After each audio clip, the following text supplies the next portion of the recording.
आपल्याला समाधान कधी मिळेल, आपल्याला मनाची शांती कधी मिळेल, आणि सर्वात महत्त्वाचं असतं, खूप महत्त्वाचं असतं की आपल्या नात्यामध्ये आपल्याला रिस्पेक्ट केव्हा मिळेल. तर ह्या जर गोष्टी तुम्हाला मिळवायच्या असतील ना, तर खूप सुंदर आणि चमत्कारी असा एक विषय आज मी घेऊन आलेली आहे, आणि तो टॉपिक आहे मौन.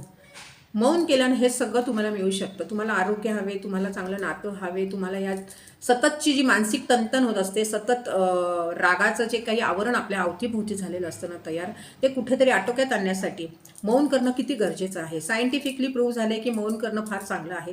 साधू तपस्वी हे पूर्ण मौन करत होते, कारण त्यांना ते शक्य होतं. आत्ताच्या धावपळीच्या जीवनात मौन कितपत आपण पाळू शकतो आणि कसं पाळावं, किती सातत्य त्यामध्ये असावं. आणि मौन ॲक्च्युली त्याची व्याख्या आहे की शांत राहणे, पण असं नाही आहे.